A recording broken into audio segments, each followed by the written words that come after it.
Hey guys, Divyansh and welcome back to another episode of football daily.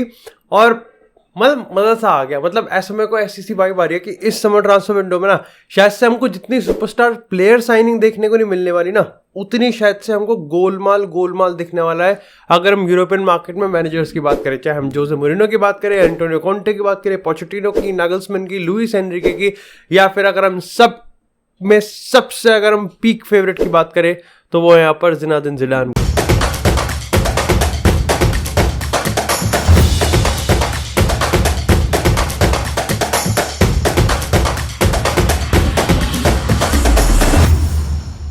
अब देखो, ये चीज किसी से भी छुपी हुई नहीं है कि पिछले कुछ टाइम में जब से ग्राहम पॉटर को सैक करा है, खैर ग्राहम पॉटर को सैक करना भी अपने आप में काफी सरप्राइजिंग था, लेकिन उसके बाद जो चेल्सी ने लिस्ट निकाली थी उसमें काफी इंट्रिगिंग नाम थे। चाहे हम यहाँ पर लुइस एनरिके की बात करें, चाहे हम यहाँ पर जुलियन नागल्समैन की बात करें।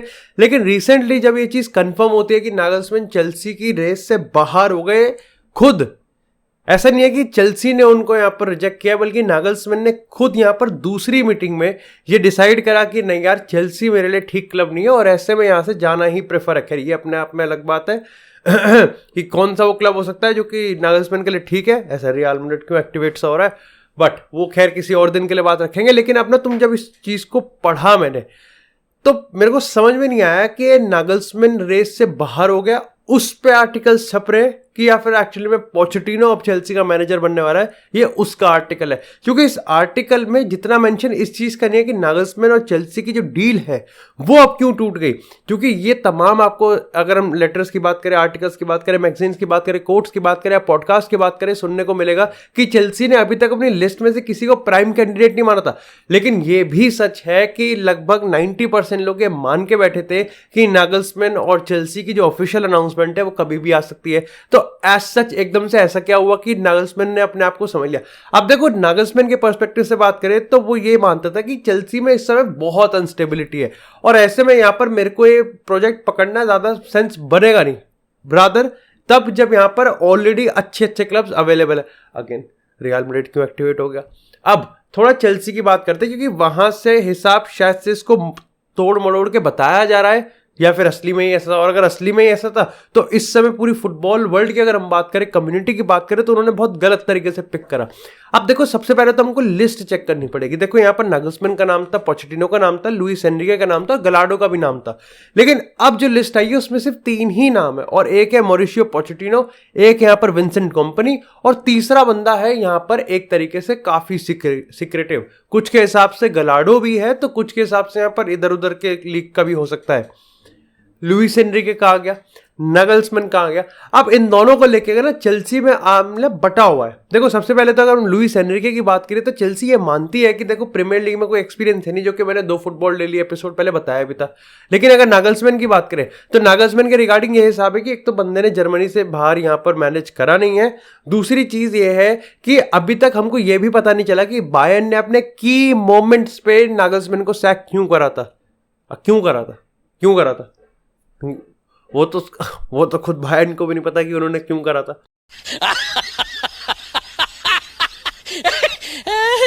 खैर, इसके पीछे रीजन चेल्सी ढूंढना चाह रही है।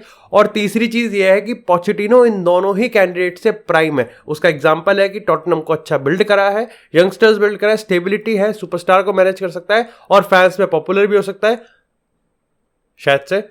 अगर यहां पर पोचेटिनो चेल्सी आता है तो इसमें कोई दिक्कत की बात नहीं कि उसका स्पर्स से कोई रिश्ता था। चेल्सी में सब संभला जा सकता है। देखो, मैंने तो कहा है कि पोचेटिनो का जो पीएसजी वाला स्पेल है आप हटा दो, तो overall he was good, he is a good manager. Ultimately वो रियल मैड्रिड में भी बहुत आने के बहुत चांसेस थे, अपन ने मन बना लिया था।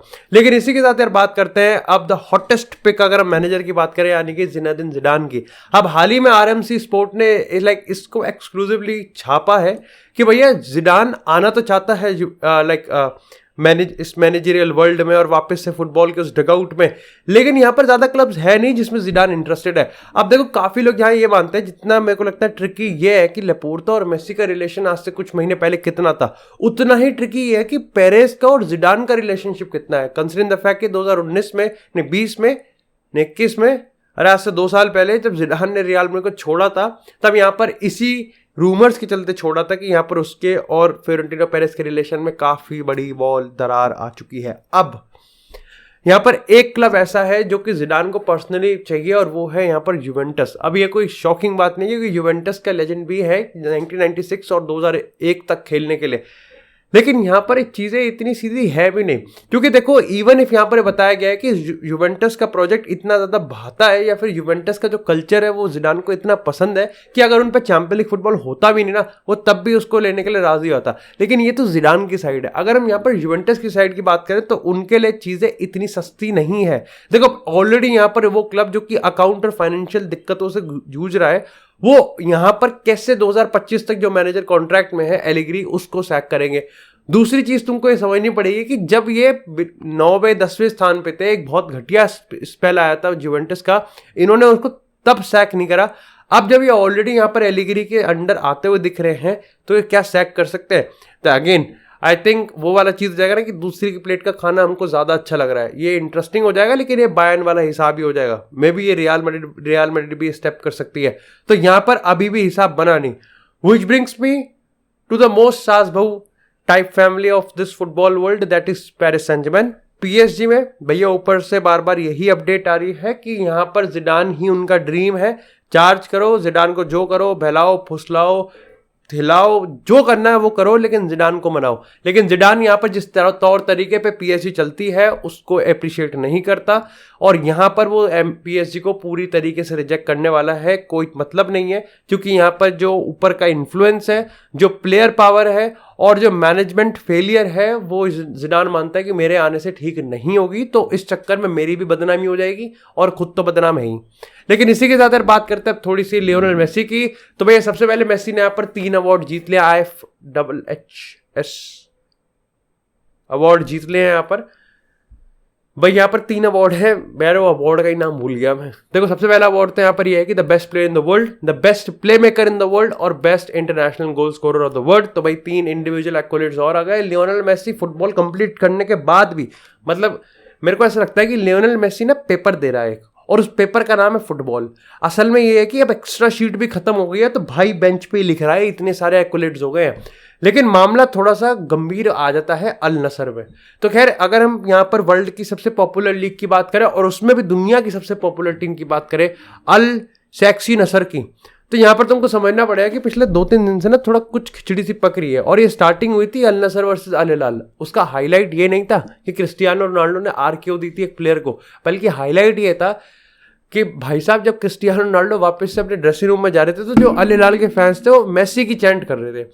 ऐसे में इत्तेफाक कह लो या फिर क्रिस्टियानो की नोटी नोटी हरकत कह लो कि क्रिस्टियानो रोनाल्डो भाई साहब अपने पंकज को पकड़ रहे थे और पंकज को खुजा रहे थे। ऐसे में ये चीज इतनी डेरोगेटरी लगी कुछ क्लब्स को कि उन्होंने यहाँ पर पब्लिकली ये चीज डिमांड करी कि भैया पनिशेबल भी है और एक्चुअली में इनको बैन भी करो सऊदी फुटबॉल से या फिर सस्पेंड तो कर ही दो। लेकिन हाल ही में अल नसर ने एक ऑफिशियल अनाउंसमेंट निकाली है और काफी सही था। उन्होंने यहाँ पर एक कहा है कि देखो क्रिस्टियानो रोनाल्डो ने जो खुजाया है वो यहाँ पर जानबूझ के नहीं खुजाया, बल्कि एक्चुअली में मैच के दौरान ही एक ऐसा इंसिडेंट आया था, उन्होंने भी RKO वाला ही रेफरेंस दिया है कि वहां पर क्रिस्टियानो रोनाल्डो के सेंसिटिव एरिया में चोट लग गई थी। और ऐसे में इसलिए ये एक इत्तेफाक है कि उस टाइम कोई उसको टॉन्ट कर रहा था और क्रिस्टियानो रोनाल्डो ने अनहर्ड और अनइंटेंशनली पंकज खुजा दिया। अब देखो ये चीजें एक, देखो मैं बताता हूँ, ये मुद्दे जो होते हैं ना ये बिना कंक्लूजन के और बिना पर्पस के उठते हैं, क्योंकि ये एक ऐसे मुद्दे हैं जिसका कोई इसका कोई सार नहीं है और आर नहीं है और पार नहीं है। इसको कोई प्रूफ नहीं कर सकता, इस पे कोई जजमेंट सुना नहीं सकता। अच्छा, और लियोनेल मेसी, क्रिस्टियानो रोनाल्डो जो 200 मिलियन एक सीजन का कमा रहा है उसको ये बैन कर नहीं सकते। वो चाहे तो मेरे को लगता है कि एक आधी टीम, कौन कौन है इनके लीग में, अल इत्तेफाक, अब मतलब जो भी है अल से आगे 3-4 नाम लगा लो, वो 2-3 क्लब है, उनको बैन खुद करवा देगा क्रिस्टियानो। सेट सही साहब, मतलब काफी फ्रेश एकदम न्यूज मिली थी तो मैंने कहा लगाई तो व्यूज भी आ जाएगी वाले। खैर इसी के साथ अगर बात करें थोड़ी सी यहाँ पर मैनचेस्टर यूनाइटेड से, तो भैया ऑफकोर्स जो सेविया में अपना मुंह काला करवा के आई है मैनचेस्टर यूनाइटेड की टीम, उसके बाद टेन हैग एक कड़ा रुख अपनाने वाला है। और ऐसे में बहुत सारे प्लेयर्स हैं यहाँ पर जो भाई ट्रांसफर मार्केट पे एक्टिव भी रहेंगे और सेल भी किया जाएगा। लेकिन दिक्कत की बात यह है कि मैनचेस्टर यूनाइटेड ने पिछले 10 सालों में सिर्फ 6 साइनिंग ऐसी करी है जो कि प्रॉफिट में करी है। सोचो यूनाइटेड जैसा क्लब जिसने पिछले 12-13 सालों में लगभग 2.5 बिलियन खर्च करे हैं। नेट की अगर हम बात करें तो नेट आता है 1.5 बिलियन के आसपास का। उसने सिर्फ प्रॉफिट में 6 प्लेयर्स सेल करे हैं, और उसमें भी जो हाईएस्ट प्लेयर शायद से वो 25 मिलियन के प्रॉफिट पे सेल करा है, और एक बड़ी डील है। लेकिन ऐसे में यहाँ पर बताया जा रहा है कि यूनाइटेड की जो स्ट्रैटेजी वो ये है कि भैया उन प्लेयर्स को मत सेल करो जो वांटेड ही नहीं है, उन प्लेयर्स को सेल करो जिनका रिसेंट टाइम्स में एक अच्छा फॉर्म आ गया लेकिन टेन हैग के लॉन्ग टर्म प्लान्स में नहीं है। इससे उसके मोमेंटम के प्राइस भी आ जाएगा। फॉर एग्जांपल मान लो मैक एलिस्टर एक बेकार प्लेयर होता लेकिन वर्ल्ड कप में अच्छा चल जाता तो उसको पुश मिल जाता। खैर मैक एलिस्टर बहुत बढ़िया प्लेयर है, मैंने बस एक एग्जांपल लिया है। अब तुमको ये चीज समझनी पड़ेगी कि हैरी मैग्वायर की बात करें, कोई लेने को राजी नहीं है। जो एरिक बेई वापस आएगा वो उसको ले सकते हैं अगर उसके मार्सेल का जो स्पेल है वो अच्छा जाए। अगर हम यहाँ पर बाकी के और एलेक्स टेस की बात करें, या फिर अब थोड़े से अपने ग्रेजुएट की बात करें, ब्रैंडन की बात करें, या फिर एलांगा की बात करें, या बाकी प्लेयर्स की बात करें, तो इनको सेल कर सकती है और ये प्रॉपर प्योर प्रॉफिट जाएगा, जो कि एफएफपी में मदद करता है मैनचेस्टर यूनाइटेड को। लेकिन इसी के साथ बात करते हैं अपनी लास्ट अपडेट की, जो कि आती है लिवरपूल से। तो भैया रॉबर्टो फर्मिनो जो कि अपने आई थिंक 7-8 साल बाद लिवरपूल के करियर को एंड कर रहे हैं और एक नए एडवेंचर की तरफ जा रहे हैं, और ऐसे में जो क्लब सामने निकल के आया है वो है एफसी बार्सिलोना। और बार्सिलोना का ट्रांसफर मार्केट ऑलरेडी बहुत सही चल रहा है, और अभी भी हम ट्रांसफर मार्केट के स्टार्ट होने से 2 महीने पहले हैं। तो यहां पर गुंडोगन की बात करें, इनिगो मार्टिनेज, लियोनेल मेसी और अब रॉबर्टो फर्मिनो के रिपोर्ट्स आ रहे हैं। फर्मिनो के हिसाब से इंटर मिलान भी थी, लेकिन ऑफ कोर्स बार्सिलोना का स्टेटस ही ऐसा है कि उसको मना कौन ही करेगा, कौन ही करेगा।